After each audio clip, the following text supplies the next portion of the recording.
নমস্কার, আমি শর্মিলা সেনগুপ্ত, স্কুল শিক্ষিকা। আমি লেখক পঙ্কজ ভট্টাচার্যের লেখা ইতি তোমার মেয়ে এই গল্পটি শ্রুতি নাটকের মাধ্যমে উপস্থাপনা করার চেষ্টা করছি। ইতি তোমার মেয়ে একটি চিঠির মধ্যে দিয়েই আমরা শেষে ধন্যবাদান্তে ইতি দিয়ে শেষ করি। এখানে কিছু না বলা কথা, অনেক ব্যথা বেদনা যন্ত্রণা জমিয়ে রাখা ইতিহাস আর স্বীকারোক্তি। এতদিন পরে সেই মেয়েটি আজ মনের কথা খুলে বলার অবকাশ পেয়েছে তার মাকে। সেই কথারই কিছু অংশ আর যন্ত্রণা তুলে ধরবার চেষ্টা করছি। ইতি তোমার মেয়ে।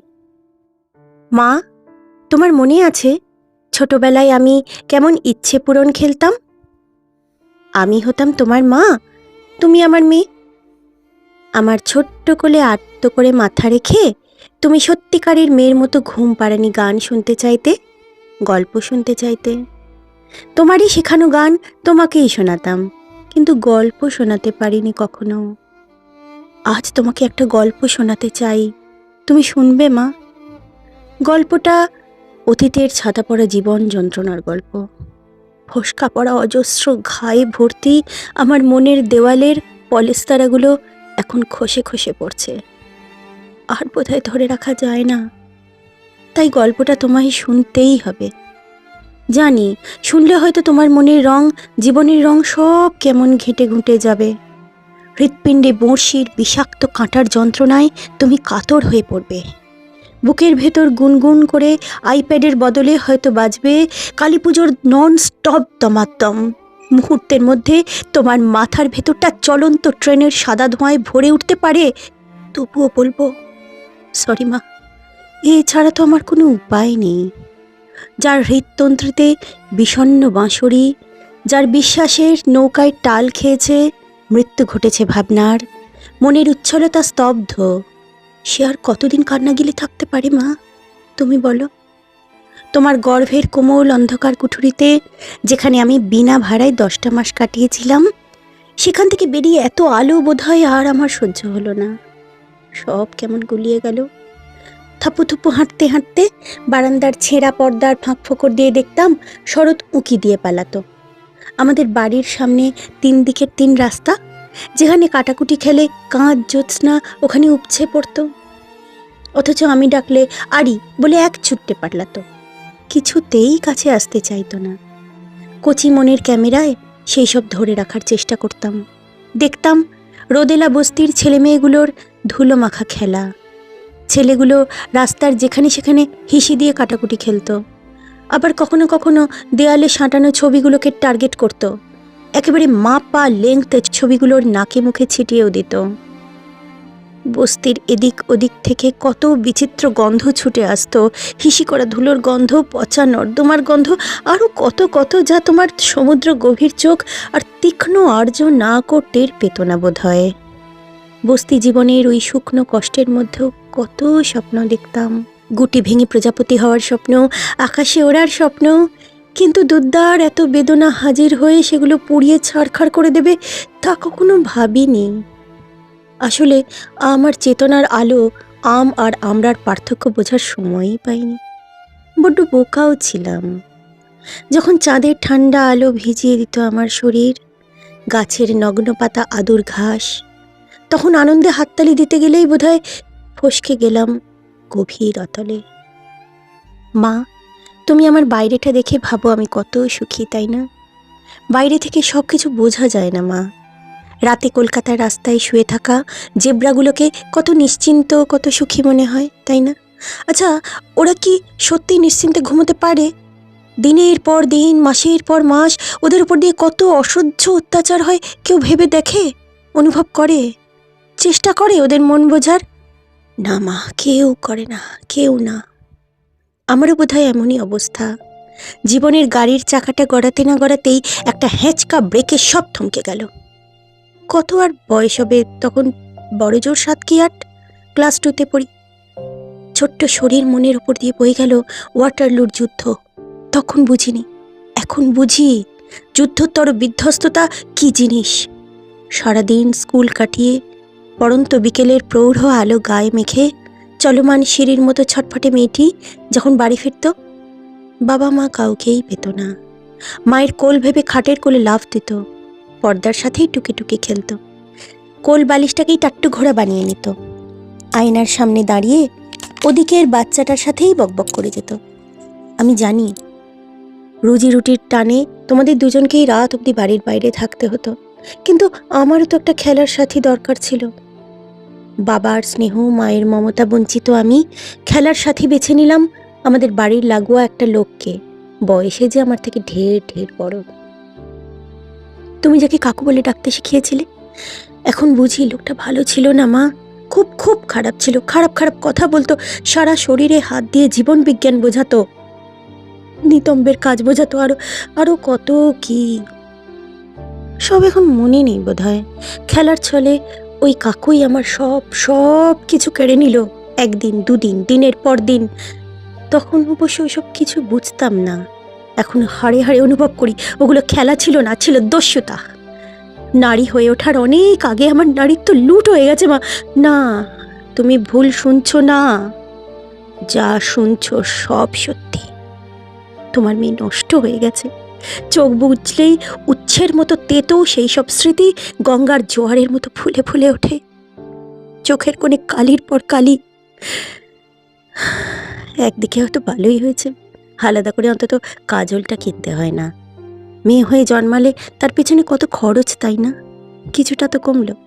কিছুতেই স্মৃতি কখনো জলে ডুবে মরে না, গলায় দড়িও দেয় না, বাসাও বদলায় না, তাই বোধহয় কষ্টও হয় বিস্তর। মা, তুমি বিশ্বাস করো, এসব কথা আমি কাউকে বলিনি, আসলে বলতে পারিনি। হয়তো তোমাকে বলার মতোও পরিস্থিতি ছিল না। তোমার বা বাবার আমার কথা শোনার তেমন ফুসরত ছিল কোথায়?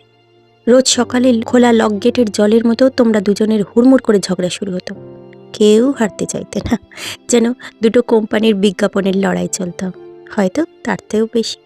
সত্যি কথা বলতে, তখন তোমাদের দেখে এখনকার গ্রামের হাটে লড়াই করা ওই পাখিগুলোর কথা মনে পড়ে। সরি মা, নিজের মুখে পাখির নামটা নাই বা বললাম। আমি তো তখন তোমাদের কাছে নেহাতি একটা পচা ডিম। না মা, তোমার তার জন্য কোনো দোষ নেই, ডিম পচে গেলে পাখির দোষ কোথায়? বয়স যত বাড়ছে আমি ভয় কুঁকড়ে থাকতাম, সময়ের নারীর গতি টিপে এগোতে জানতাম না, তাই অকারণে বোধহয় হুটহাট বকুনি খেতাম, পিঠে দমাদ্দম। ওয়ানটা যেমন তেমন ক্লাস 2-তে ওঠার পর থেকে মনে করতে তোমার মেয়ে অনেক বড় হয়ে গেছে, তাই বোধহয় রাতে ফিরে যেটুকু আদর টাদর করতে আস্তে আস্তে তাও ফিকে হতে লাগলো।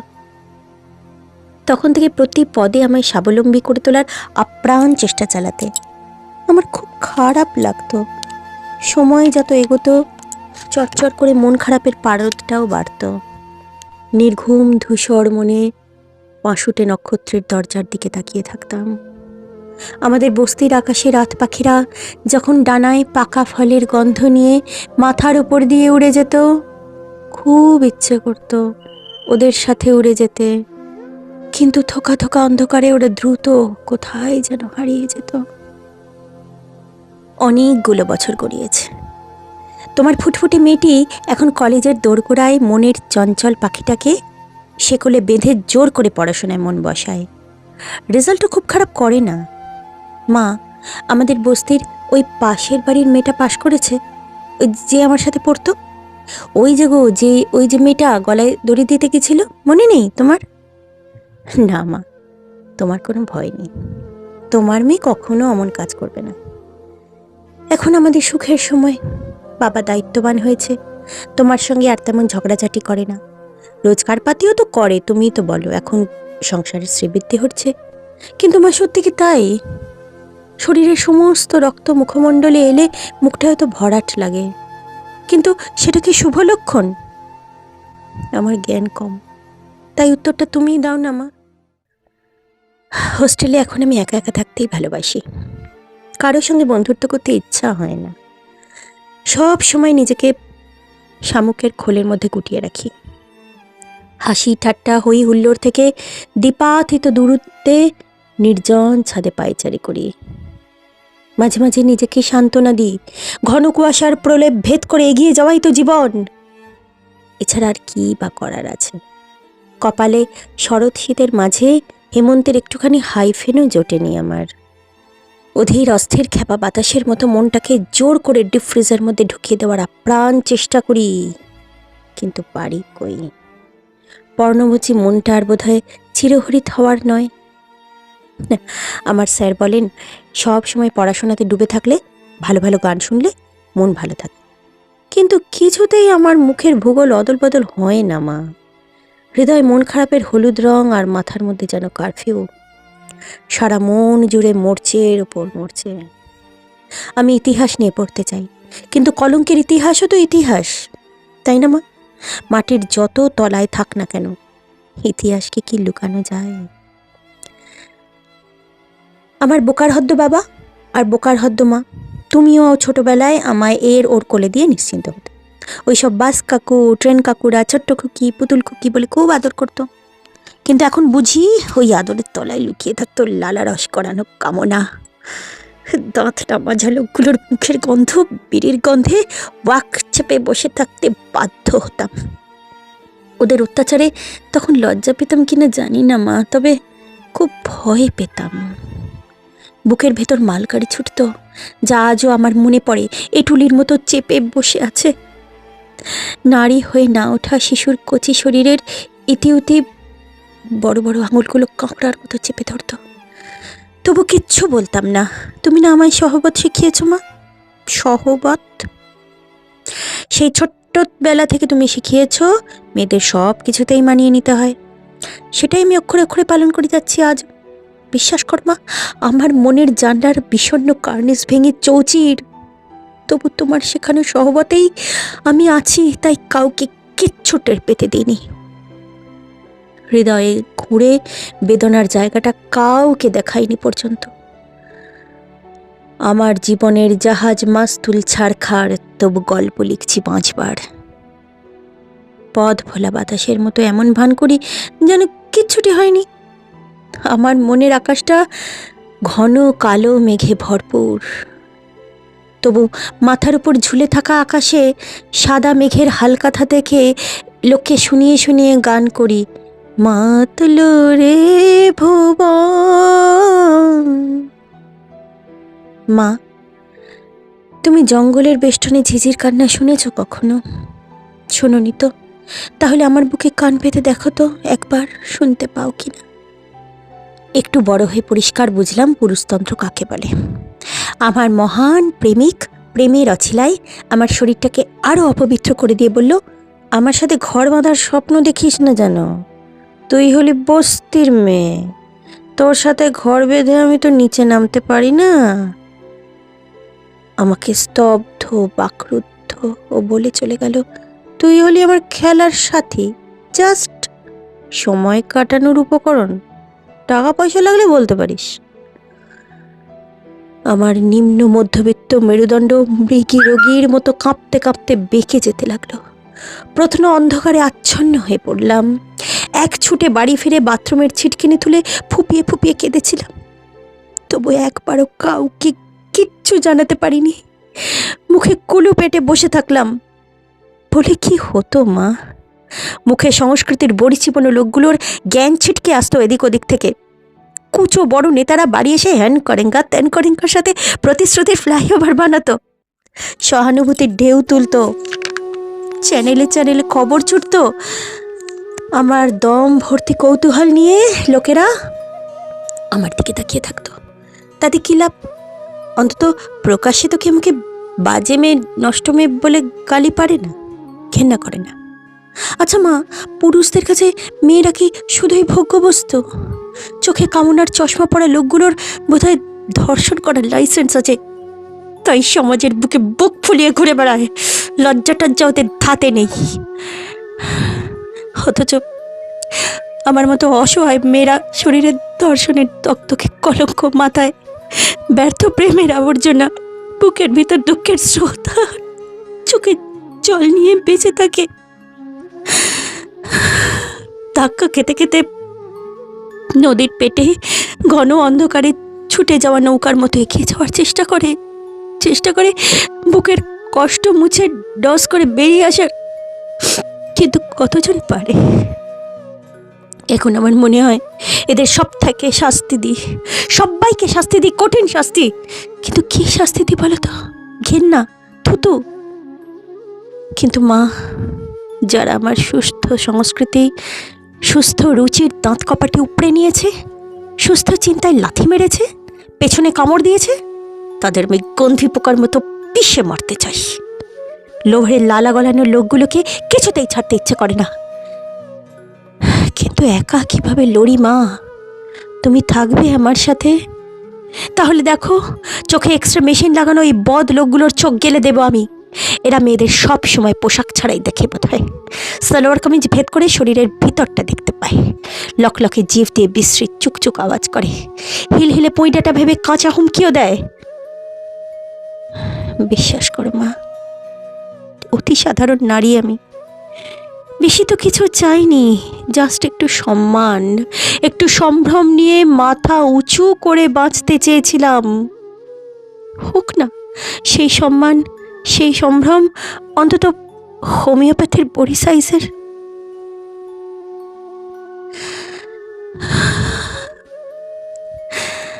আর নয় মা, অনেক রাত হলো, তুমি এখন ঘুমোচ্ছ। অন্তত আজ রাতটা ভালো করে ঘুমিয়ে নাও। কি সব ভিজে ভিজে লিখে ফেললাম, এটা ঠিক গল্প না চিঠি, না কতগুলো নিরাশ্রয় শব্দের কঙ্কাল, নিজেই জানি না। আসলে পাষাণের মতো ভারী মনটাকে একটু হালকা করলাম। সত্যি মা, আজ আমি মুক্ত। তোমার চোখে কান্নার ড্রপ দিয়ে আমি পেলাম মুক্তি। হোক না তা গুলিবিদ্ধ মুক্তি।